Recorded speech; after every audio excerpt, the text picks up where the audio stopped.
I want the bets from Betting Weekly, because we win, that is our motto. Sometimes we win, sometimes we don't win. Don't give us the bird, don't give us your stink eye. We try our best, and we're successful. Come watch our show. Bet Rivers sponsors. It's time to start. Enjoy the show. Welcome along to Betting Weekly Live. You're with Dan Roebuck alongside me, Nathan Joyes. We're going to be talking Premier League, Serie A, La Liga, and a sneak peek ahead to match week 2 of the Brazilian season. Hopefully, our listeners and viewers had a good betting weekend. Mine turned on that incredible Como game. I backed Como. They racked up, I don't know if you saw this, Nathan. They racked up over 5 XG, 0-0 draw. Nico Paz, 98th minute penalty, failed to convert. And then the Basque Derby, I backed La Real and under 2.25. So only scrambled a tiny sort of win on the latter on that. So, yeah, what turned out to be a poor Saturday into a good Sunday, but a little twist at the end. How are you? How was your betting weekend?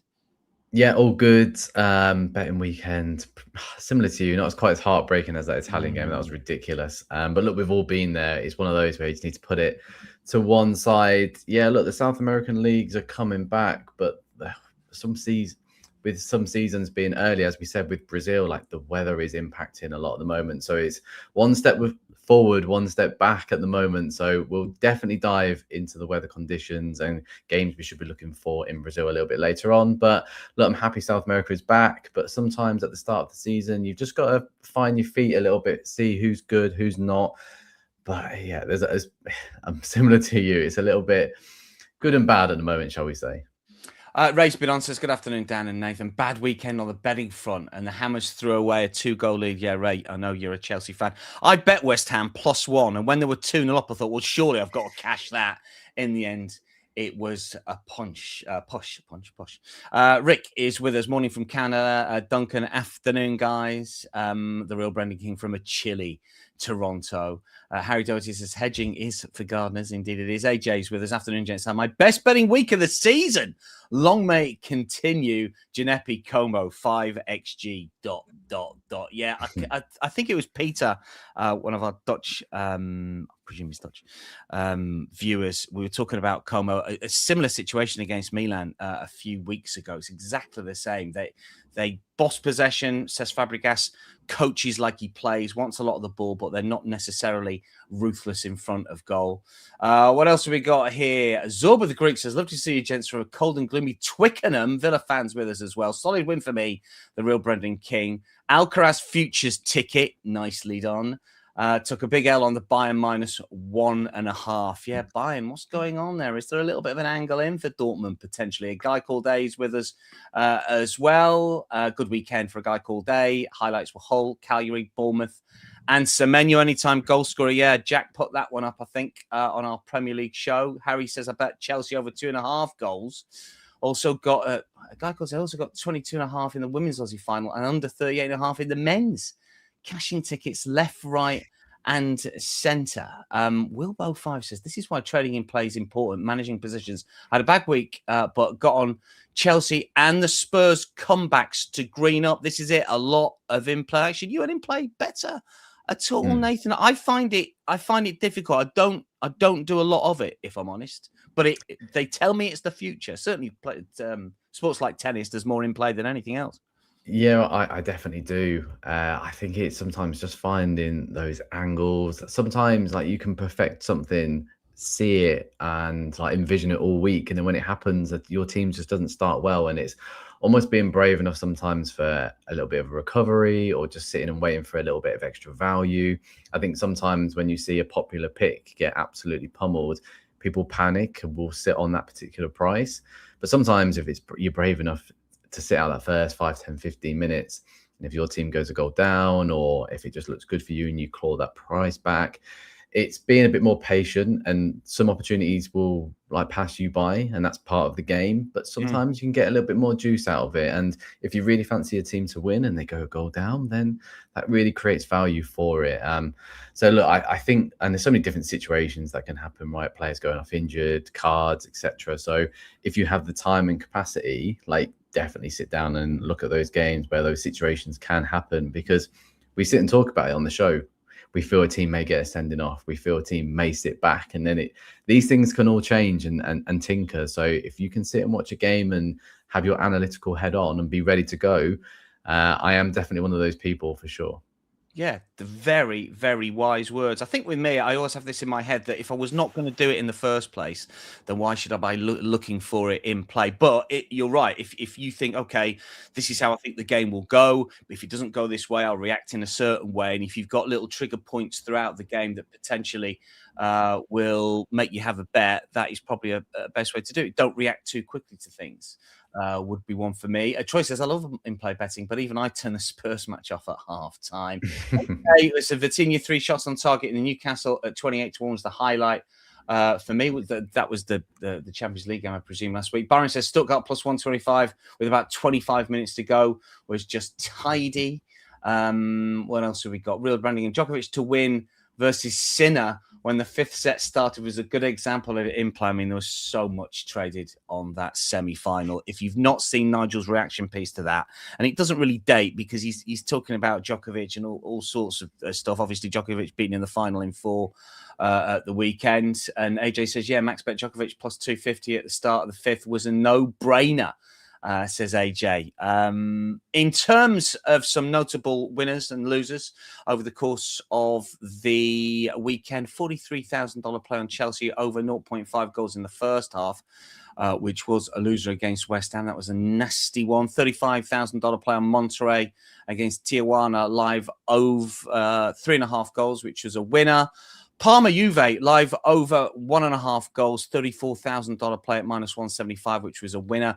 Arsenal got out the blocks really quickly against Leeds, and one betting Bet Rivers customer had $31,000 on over 0.5 first half goals, so one or more against Leeds. That was an easy cash, wasn't it?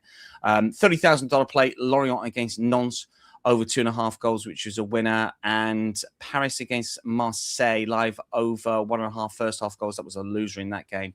A $29,000 play. And just some long odds winners as well. In the Bahrain Championship, Freddie Shot, who I think was tipped up by one or two golf tipsters, $24. 175-1 won 4,200, which is very nice. Justin Rose to win the Farmers on the PGA Tour, $51 play at 66-1 and a $500 play at 28-1. Well done to Justin. Keeps rolling back the years. And I don't know how people, I don't know where you talk about in play. This was a $16 play on Beto to score at any time in the Brighton Everton game. And it was at 45-1. So I could only imagine that's like with just minutes to go or something. And that's a winner because he equalized very late on, didn't he? $720. And also 24-1 about the draw in that game. $75 at 24-1 again. That must be really late on. Yeah. That's not my style, but they're winning. It's a fair play. I mean, it's one of those old ones, isn't it? With I don't know what the situation is in Brazil. You may or may not know this, but obviously the added on time situation after the Qatar World Cup went absolutely nuts in this country and indeed across others. Champions League never really sort of add too many more minutes on. They didn't adopt that stance. I mean, we still get 8 or 9 regularly in the Premier League. It's dipped down a little bit. Was it something that happened in Brazil? Because obviously the more minutes, suddenly you get those late goals, don't you? Yeah, for sure. Well, prime example was Cruzeiro last night. They scored in the 100th minute in a match that they really needed to win in their state championship. Now, the reason why there was 10 minutes added on, there was a clash of heads, which was probably about 5 or 6 minutes, but the Cruzeiro goalkeeper needed to go to the bathroom during the game, and the referee stopped the match. What? For 3 minutes, What? they just paused the game, What? let him go to the toilet. He came back. Now, those 3 minutes were added on. So, obviously, the 10 minutes, and then Cruzeiro won the match in the 100th minute. So, maybe if Cassio never needed to go to the toilet and the referee didn't stop the match, we wouldn't have got 10 minutes. But a unique example. I've never seen that before. But regular minutes in Brazil are added on like quite a lot. It's strange, actually. I remember I was chatting to you, it was ages ago, and you were saying, like, if you're ever betting sort of unders in Argentina, we're talking about Argentinian football, and you might, obviously in the UK, we might be going to bed at whatever time, and you think, 90's up, it's 0-0, I've cashed my sort of under, whatever it is. And you said to me, you've got to be aware, Argentina, suddenly it's like 90 plus 11. Goal, 90 plus 12, red card. They seem to have maybe more added on in Argentina than anyone else. I don't know. Potentially. I mean, mainly because the game's so stop-start with yellow cards and red cards in Argentina. But yeah, last night was, even for South America as a whole, was rather unique, shall we say. Byron talking about the 15 minutes added in the Madrid game. I don't know if you've seen that. Have you seen the penalty? Yeah. Well, do you think it was a penalty? Any other team, no. But for Real Madrid, it was a wild kick, wasn't it? But the defender gets a little toe poke and then completely misses his kick, and then Brahim Diaz goes down. But it's Real Madrid at home, isn't it? I mean, if you back them around, it's not happening. Yeah, exactly. If you bet them, great. If you haven't, I don't know what side you were on there of Byron there. So 15 minutes out of Madrid match was a travesty. Clearly, La Liga wants Real Madrid and Barcelona to end up top. Will Bow says they should play like other sports where the clock stops when the ball is out of play or dead. Then they play a full 90 rather than the 58-60 they currently do. Anybody who was across Futsal Euro 26, I was been commentating on that particular tournament, that as soon as the ball goes out, the clock is stopped and then it restarts again. It's 20 minutes. Let me tell you this, it's 20 minutes per half futsal. That's it. And basically 20 minutes per half is in real time is between 45 and 55 per half. So it lasts the same as a football match. You'd have to say a stop clock on a soccer match. I think you'd have to do 55 or 60, between 55 or 60. Because you couldn't play for 90. You couldn't play for 90. The game would be like 2 hours long. I sort of half thought I think it'd do a lot of fans' bettors' heads in. I reckon. True. What we got in the chat before we get into some picks for today. Harry says, yesterday I had a bet builder, needed 9 corners in the Juve game, 7 first half, only 1 in the second half.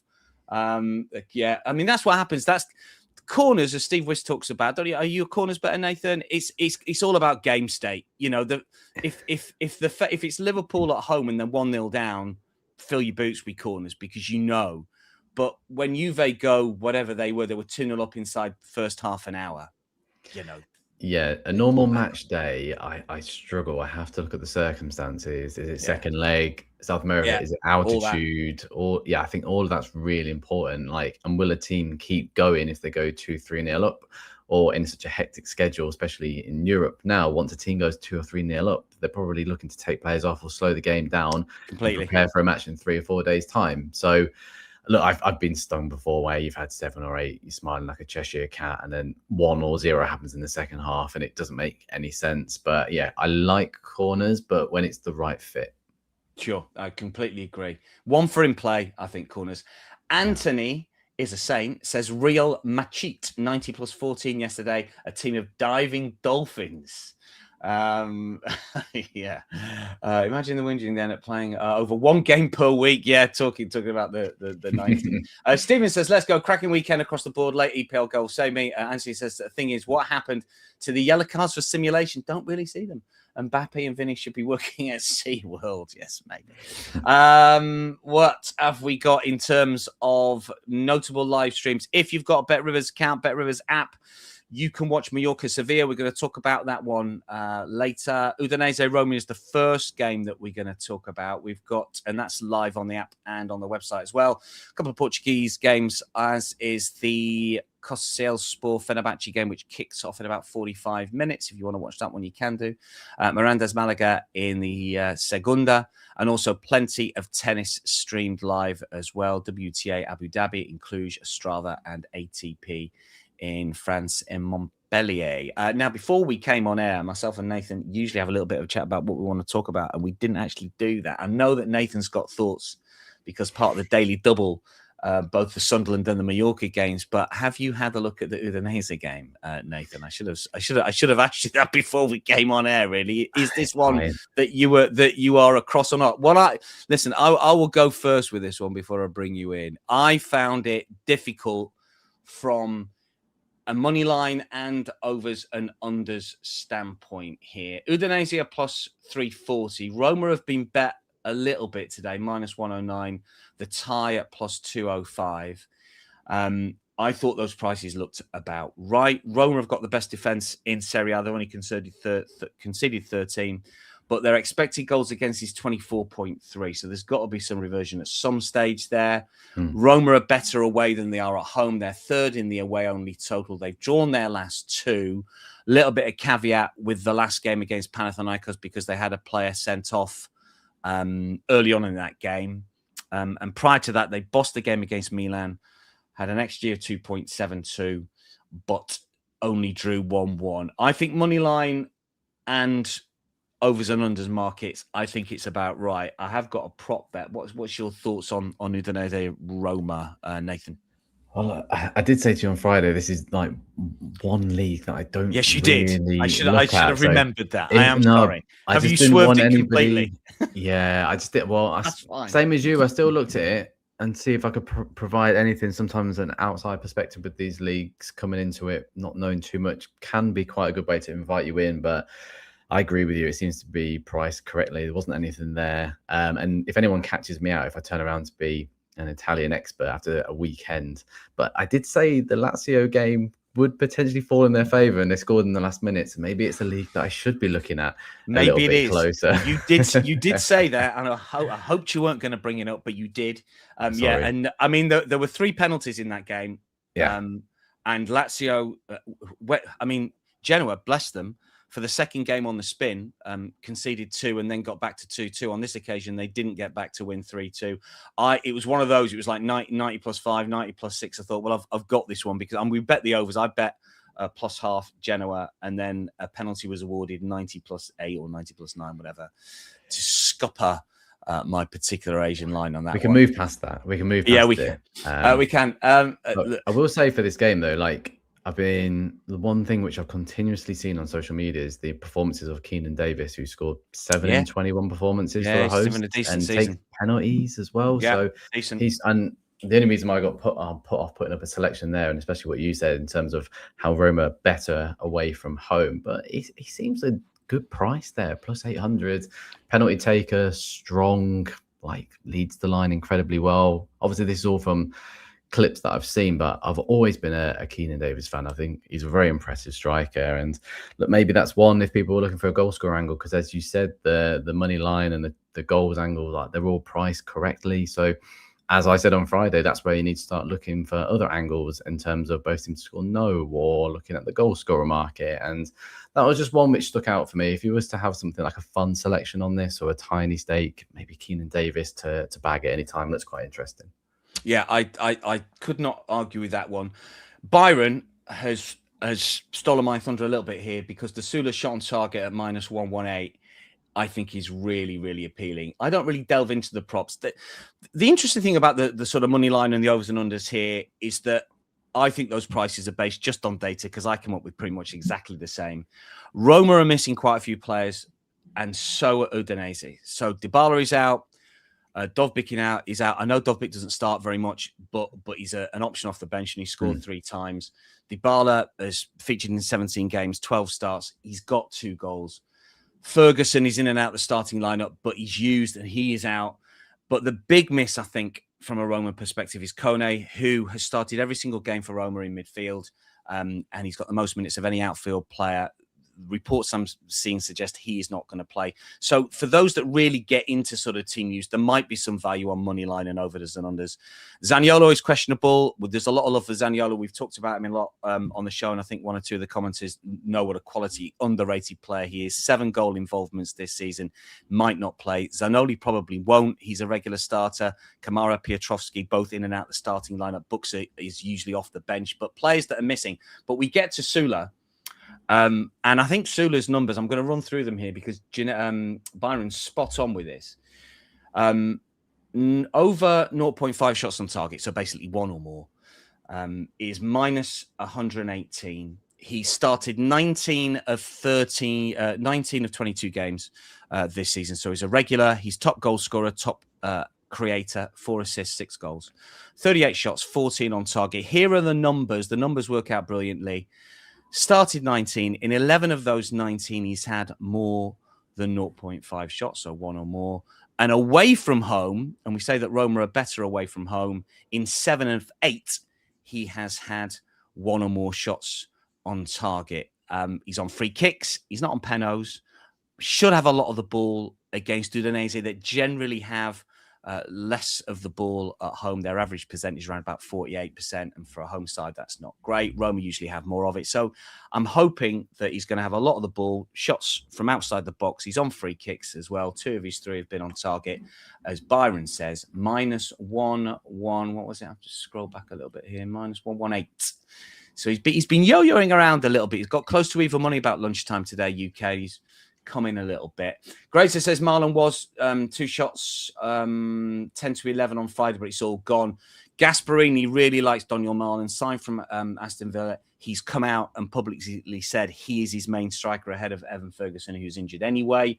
The real Brendan King says, I can't find a good handle here. A lean Roma, can't take those odds. Yeah, Byron, Sula shot on target is a heavy lean from me. Over 2.5 from Dan. And Jeffrey says, Arthur Atta should be playing as a second striker. I'd be looking at his shot on target, anytime goal scorer. So that's the way that we're looking at Roma away at Udinese. Where the cash has been going here, 79% of the money, 88% of the tickets on Roma. Over and unders, most of the cash on overs. And some trends for you. Roma has won each of his last 6 Serie A matches against Udinese. Both teams to score a hit in 5 of Udinese's last 7. And the under 2.5 goals market has hit in each of Udinese's last 6 matches against teams currently in the top 5 of the Serie A standings, of which Roma are, and they can go top 4 if they win. Now, we've got a bit of a bonus for you in terms of a bonus bet, tennis, soccer, basketball, whatever sport you are following right now. Bet on it with a February fun bet. Betting Weekly and Bet Rivers have teamed up to give you a $10 bonus bet at Bet Rivers when you enter the bonus code, which is BW201. That code is BW201. The offer expires February the 15th. Must be 21. Eligible players only. Gambling problem, call 1-800-GAMBLER. Take advantage of that bonus bet. Let's get the first part of our daily double, because we are going, hopefully, if we can get everybody back on cue here. We've lost Nathan. Hopefully Nathan's going to be back.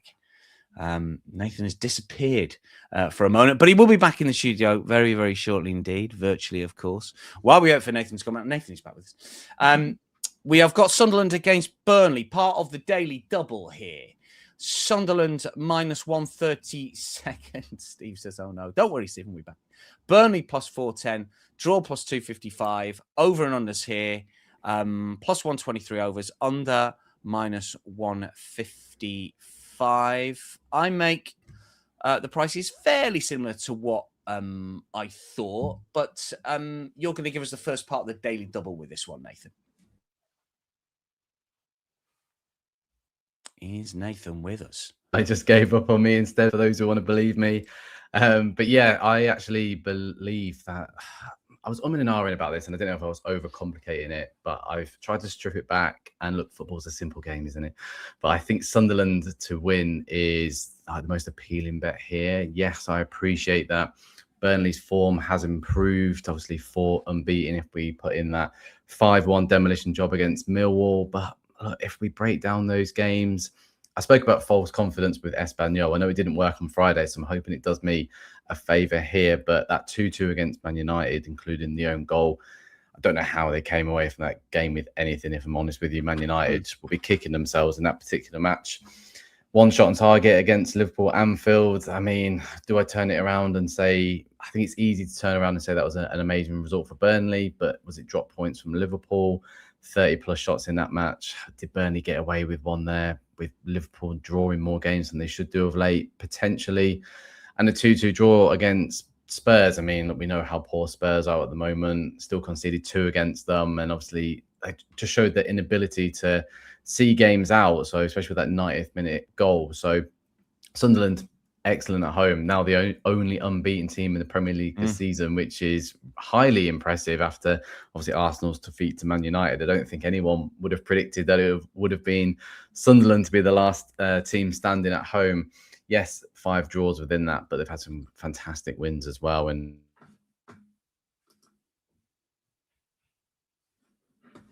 Bournemouth, and excellent point against Man City, even when they had like a fair few players out with AFCON and injuries as well. They were really solid in that particular match. So yes, Man City dominated, I think, the last 15-20 minutes, but a really solid point. And then return to winning ways against Crystal Palace, maybe played them at the right time. I know a few people on the show were all over Sunderland and their price, but it just appeals to me. Burnley don't really travel well. They don't travel well at all, but they don't travel well when they go to the Stadium of Light. They've drawn 4 blanks and lost 4 of their last 5 there, only winning once in the Championship a couple of years ago when they were actually 2-0 down at half-time before a resurgent second half. So those odd results, we can sort of put them to one side. But look, Burnley have only won 1 on the road this season, and that was against Wolves, and that was back in October. So 3 or 4 months now. Like, it's going to get more and more desperate. It's now or never for Burnley. Like, they have to now approach these games where they can't go and get a point. And I think maybe this is why we're starting to see a few more draws and then pick up points. But they're also conceding at least 2 every game at the moment, really. So they're having to push it a bit more. And that could play into Sunderland's favour, where those games sometimes have been draws at home, where teams have started to try and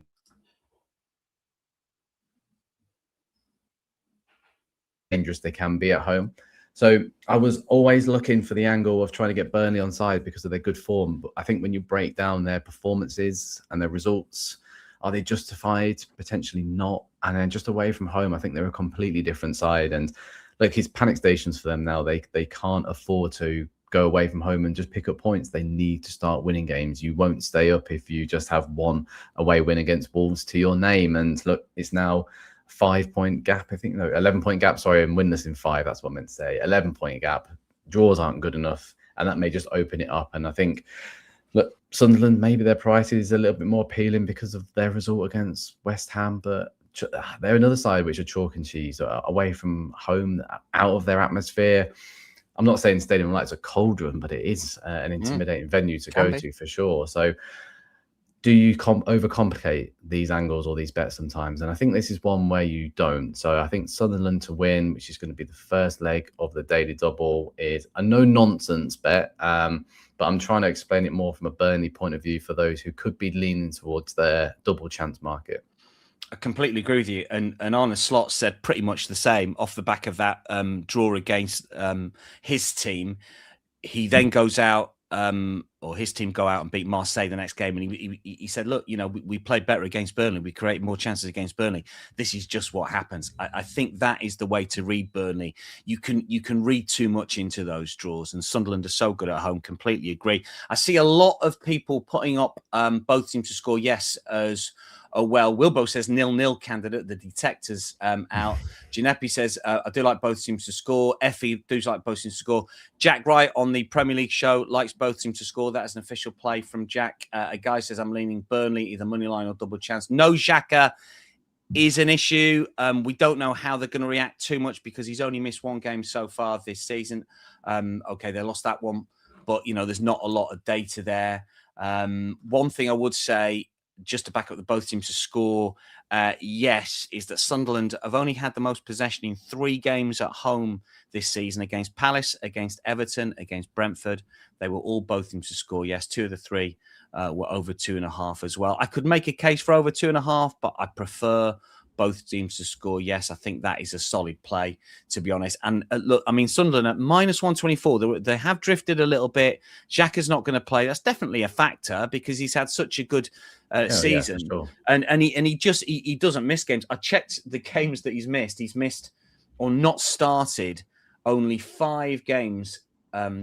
Only 6 games in the last 2.5 seasons. Of those 6 games that he's missed, 5 were both teams to score. Yes, it's a very, very small sample size, but he does give that solidity in front of a back four. He's more of a quarterback these days for sure.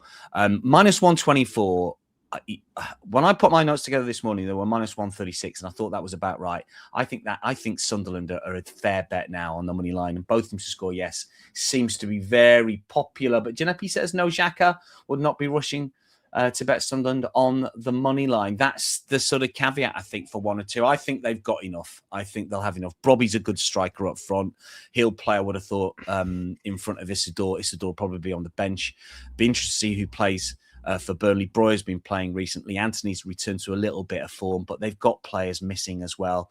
Marcus Edwards has come into the starting lineup. There could be goals. We're hoping for a Sunderland win. That, on the money line, is the first leg of the daily double. I think sometimes you can get. I know I'm trying to justify my selection a little bit further, but I think sometimes when you can go, yes, Xhaka's out for Sunderland, but do I take Xhaka Sunderland and back them, or do I back Burnley on the road? And I think that's what it came down to for me. And I don't trust Burnley on the road. So look, I think there's enough players in there to 2-1. We'll go 2-1, and then everyone's happy on the show anyway. Yeah, look, I think that both teams score, yes, is solid. Sunderland money line is good. In terms of where the cash has been coming for this game, 82% of the money, 87% of the tickets on Sunderland, 59% of the money, 68% of the tickets on overs. So more of an even split with that one. I know 1 or 2 of you have put up Ballard, sort of shot on target, centre-half who comes back. Stevens cashed on him previously. 1 or 2 also talking about Ballard. Generally says we'll have a bit of Ballard, Alderete, anytime goal scorer. Yeah, 2 of the centre halves that'll come up for corners and so on. John says Burnley have managed to beat Sunderland and Leeds so far, which represents 2 or 3 wins. Maybe somehow have the number on their fellow promoted teams. Were they both at home though? John, both team score has landed in 9 of 11's Burnley away games. They are very profitable on the both teams to score market. You wouldn't have thought it with Burnley, but they are. And certainly one to take notice of. Stephen likes that as well. He says, I feel if it's both teams score, I'd rather play the draw, but I'll take Sunderland and avoid both teams to score. Giuseppe says, if you want to go Sunderland money line, I bet you'll get a better price later on. Potentially. You might be right. When the teams come out and it's more obvious. In play, maybe. Right. That's another one. 1 or 2 trends for you. Sunderland has won each of its last 8 league matches following a loss. They're a good bounce back team. Both team scorers hitting 9 of Burnley's last 10 Premier League away matches, and the home team has led 1-0 at half-time in 3 of Burnley's last 4 Premier League matches. That is Sunderland, Burnley done and dusted. Let's get to Mallorca against Sevilla because we've got the second part of the daily double here, and the prices look like this. Mallorca plus 163. With Sevilla plus 185. The tie has been nibbled at a little bit here. Plus 200 about the tie. Overs and unders. Over plus 132, which has gone out. And unders been backed minus 175. Both teams score yes, no. Pretty much each of 2 there. I'm going to talk about a couple of the goal scorers in a sec. But first of all, let's get the second part of the daily double. I have to tell you, Nathan, that on the Euro show, Steve Wiss, who's been in brilliant form over the last few weeks, put up over 2.25 goals at minus 109. I think it's about minus 103 now. Might even be even money thinking about it. I agree with Steve, and your second part of the daily double runs into this thinking as well. Yeah, I'm going to take a little bit more safety, and I'm glad you've teed it up there because I'm going against the grain. I think over 2 Asian goal line really appeals here for a number of factors. I think they're 2 vulnerable defenses going up against each other, almost averaging 2 goals conceded in the last 5 matches between themselves. both defenses have just been, I went through a few more of the games today. Both defenses have just been horrendous for a few weeks now. So I think that has to come into it. Sometimes when you don't fancy teams to score, but if the defenses are putting in performances as they have been doing in recent weeks, I think that has to become an important factor of this as well. And look, the reverse fixture was a chaotic 3-1 win for Mallorca, which needs to be also factored into this as well. And I don't understand why it's so low, but it's really appealed to me coming into this. It's landed in 4 of the last 5 for the hosts, and the other one was a refund.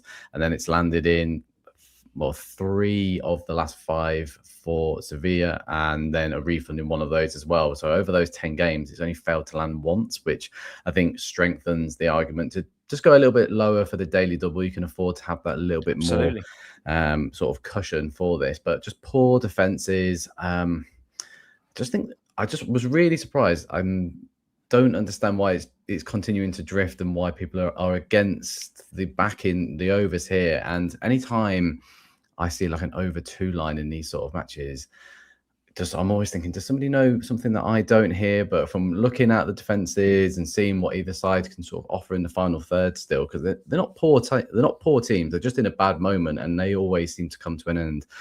But coming up against each other in that 3-1, I just think the over 2 line sells itself. So I think the price is more than backable in the daily double. And look, Steve's in form and he's edging a little bit further down that ladder. So I have faith in Steve, which means I have faith in taking a slightly lower line, and hopefully there's at least 3 goals in this match. So yeah, I think that's a fair price to make up a decent daily double there. Myself and Steve, from match week 1 of the European season, of the La Liga season, have put up Sevilla as an overs team.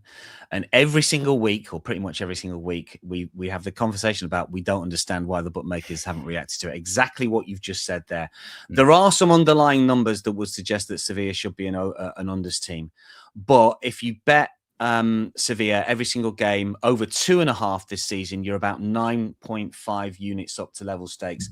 They are the most profitable over 2.5 sides, simply because the bookmakers' prices get them wrong every single week. And sure, it doesn't win every week because trends generally don't happen every week. But if you keep on betting them, you will get your money. I think this is a really good bet, and you've rattled through the stats that I was going to suggest here. The only other, there's a couple of other things. I can make a small case for Mallorca at the price. I think they should be a little bit shorter. Draw no bet, I think, is -130. I don't mind that one, to be honest. Byron says have to play over 2 at -141. Over 2.25 goals, he's +102. Janipi talking about Muric, who's got 14 goals this season, which he has. Let's just remind everyone of the latest prices of Muric. He's +140 anytime. I looked into some of the stats. He's got 8 goals in his last 8, including 3 against Athletic Club in the last home game. He did score in the reverse fixture. He's been bet from +155 into +140 to score at any time. I think he's a fair bet. He's banging form at the moment. John's put Mallorca Tino bet -30. I sort of agree with that. This is the sort of point I was going to make. Only lost, I'm reading John's notes here, only lost twice at home this season. One of those was against Barca. This is true. No away wins for Sevilla in 6 going back to 24th of September. Yeah, they're not great on their travels. They can be a little bit chaotic. So I'm sort of down with that a little bit. And the other player I just wanted to mention was Mateo Joseph, who might not start. He's not a regular start. He started about 70% of the game so far this season. 10 shots on target. In total this season, when he's been in the starting lineup, which is 14 times, he's had a shot on target in 8 games, and he's had a shot on target in 7 of those 8. So at +135, small sample size. But if he starts, Mateo Joseph to have over 0.5 shots on target, so just 1 or more at +135, you could have a little bit of fun with that one. Yeah, Janipi saying 58% of Mallorca goals from Muric. He's just been in really good order. Steve's mentioning Acker Adams, who was away with Nigeria, AFCON, came back, scored a couple of goals. Literally, he came back from AFCON on, I think, Sunday night, having played in the 3rd place playoff game, and literally 48 hours later, he's on the bench, comes on at halftime, scores 2, scuppers myself and Steve's bets because we're on the Asian line. Can't remember who they played that day. RHM says, if you think overs, then surely both teams to score. Yeah, I don't mind that. What's the price both teams to score? I think it's not a market I don't model it, so I never really know the difference. Let me get the prices back up again. Both teams to score, yes, minus 113. It gets you the 1-1, doesn't it? I mean, that's what you're talking about, RHM. It gets you the 1-1, whereas obviously the over 2 would be a push. You know, maybe split your stakes, play them both. I mean, it's part of our daily double, so that's slightly different. Byron St. Joseph now plus 140. I think if he starts, you could have a bit of fun with that. I don't think he'll get the 90 minutes. There's a little bit of a caveat there. But if we think Mallorca are okay and they might win the game, then potentially he could be one to have a bit of fun with. In terms of where the money's been going, 61% of the money, 73% of the tickets on Sevilla, which is a bit of a surprise maybe. 58% of the money on unders, 81% of the tickets on overs. We know what we say about that. The money is the pros. The tickets is the Rex. I'm fully in the recreational punch there. Both teams to score has hit in each of Mallorca's last 4 La Liga home games. The under 2.5 goals market has hit in each of Mallorca's last 5 La Liga home matches against Sevilla. So the head-to-head doesn't do us any favours there. But look, we're going to play over 2. There's just another reminder of the daily double. Mallorca, Sevilla, over 2 Asian total. So you get that push and it'd be all on Sunderland. They both kick off at the same time, incidentally, 3 p.m. Eastern. Sunderland, Burnley, we're on the money line, plus 210. It might be a little bit bigger now because as somebody has suggested in the chat, Byron says, minus 122, Sunderland drifting closer to evens. There's obviously some team news leakage there. And I don't know. Let me get my expected teams or predicted teams out. Who might be missing? I mean, Xhaka we know he's out because he missed the last game and they say he's going to miss the Arsenal game at the weekend. So I'm not quite sure who else potentially would be out. I would suggest that the key Brian Brobby's only just won his place. Issador's a fair replacement for him. Sadiqi's back.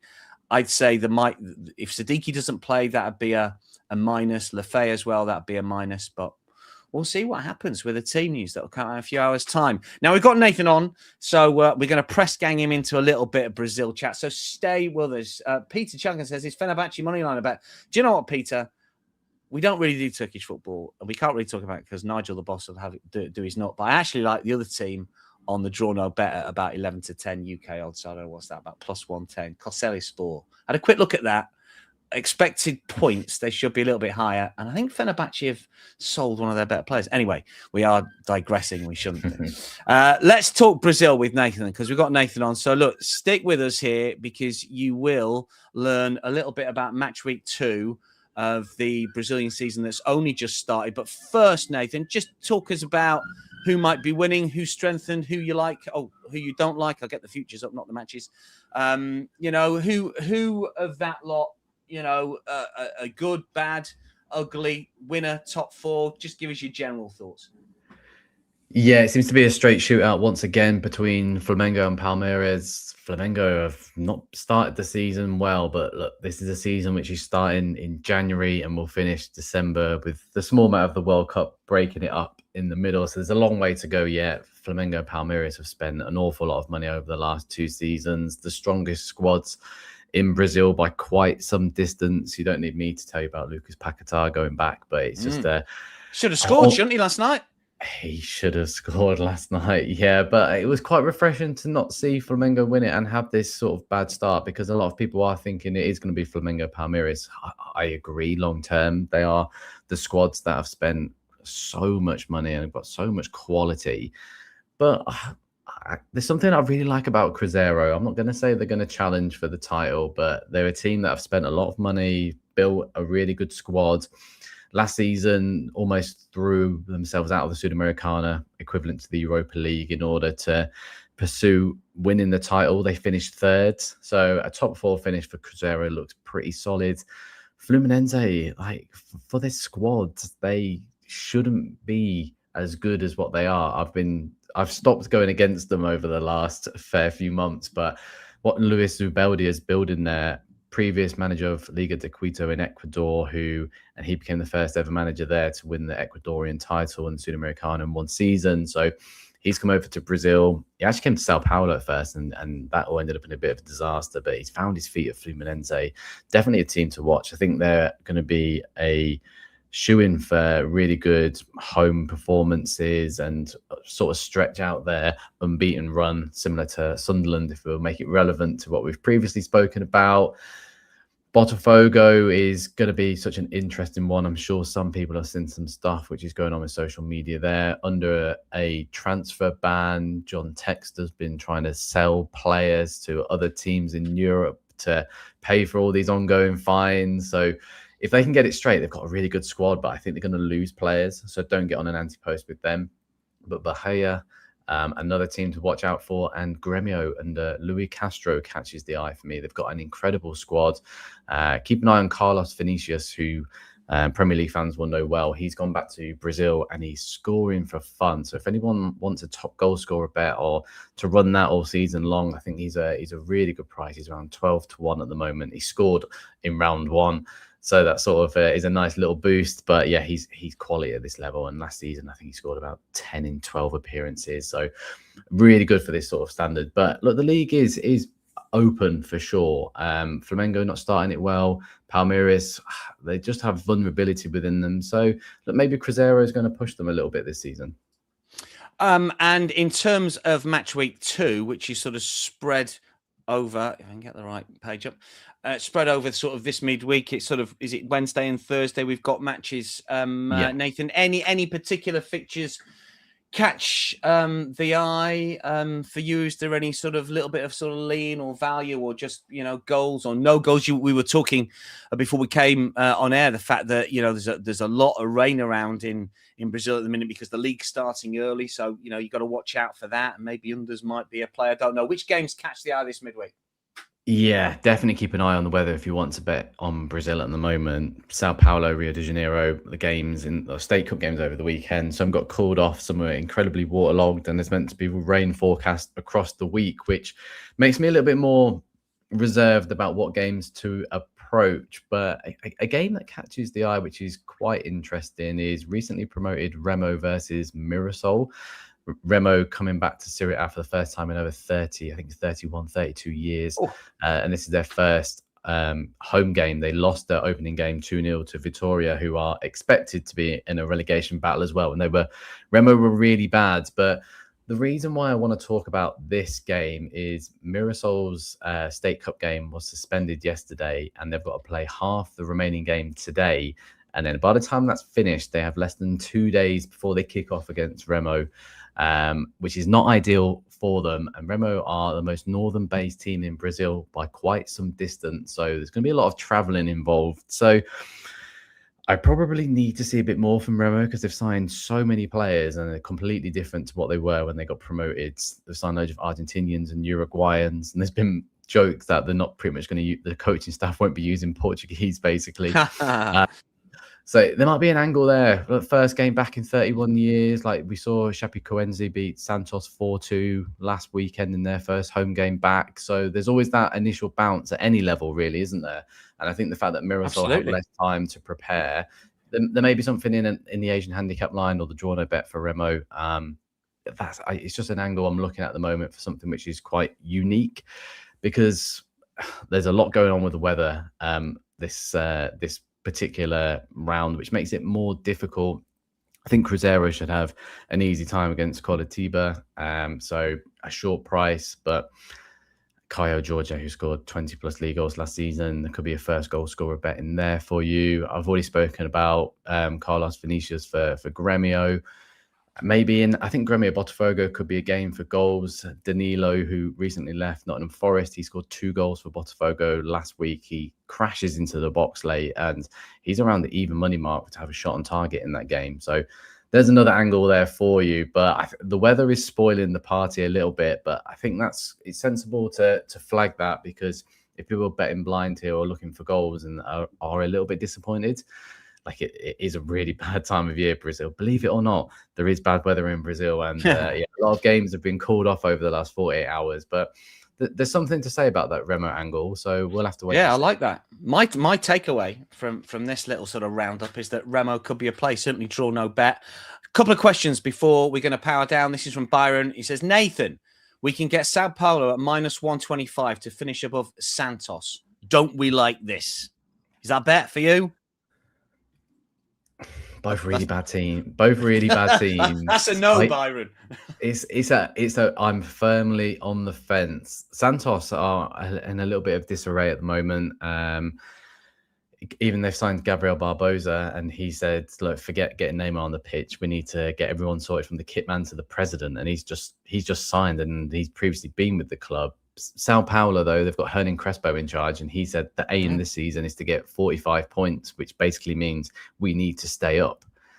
So there are going to be two teams at the wrong end of the table. Sao Paulo started a little bit stronger. I think Santos have problems, but I don't know. I think they're both going to be in that bottom third. I'd say that was a maybe to no, Byron. It was a politician's answer. Yeah, it wasn't it? And last one, Byron says, any thoughts on taking the Arrascaeta most assists, I presume for the season, obviously, at +500? Is he going to be arch creator in Serie A this season? I mean, he won that at a breeze at Cantor last year. It all depends on injuries as well, without giving you another politician's answer. But they've got to try and squeeze in Lucas Paquetá now as well. So I'm not saying De Arrascaeta's position's in jeopardy, but they now have somebody who they can swap him with. And as the fixture schedule gets so hectic towards the last 3 months of the season, will we see more rotations? It's just something to factor in as well. So it's not a bad bet. If he was to play every single week, the data would tell you that he's comfortably going to win that. But Lucas Paquetá coming in just makes it a little bit more interesting as to how they're going to line up. And after a bad start, they're going to have to tinker. I wouldn't put him off that one for sure, but definitely the Sao Paulo Santos. I'm not sure between those two sides. I need to see a little bit more. I'd say that's a negative for the first one, De Arrascaeta. We will find out. Just a reminder of the Betting Weekly Live bonus bet. If you've joined us late and you didn't catch it earlier, tennis, soccer, basketball, whatever your sport, you can play on whatever you want. We've got a February fun bet for you here. Betting Weekly and Bet Rivers have teamed up to give you a $10 bonus bet at Bet Rivers when you enter the bonus code BW201. BW201. Offer expires February 15th. Must be 21. Eligible players only. Gambling problem? Call 1-800-GAMBLER. That's the Betting Weekly Live bonus bets for you. That is your lot for today. Let's just remind you of the daily double. We were a little unlucky on Friday, myself and Nathan, for that one. Hopefully, the daily double will cash for us today. I'm confident with this one. Mallorca, Sevilla over 2, Asian total. Sunderland, Burnley. Sunderland on the money line. +210 might be a little bit bigger, as one or two have said in the comments here, because potentially Sunderland are drifting a little bit, which, some people get concerned about. But as Mr. Seeley always says, don't be a moron, have more on if there's a bigger price. It's better value. That is your lot from myself and Nathan. Tomorrow, I think Paul Hughes is going to be in the chair with Nigel, talking League Cup semi-finals and more. There'll be plenty over the course of this week as well. But Nathan, enjoyed your company. Have a very good rest of the week. We'll look forward to getting you back on to talk more Brazil and more over the course of the next few weeks. But from myself and all of the team, that is your lot. We will speak again tomorrow.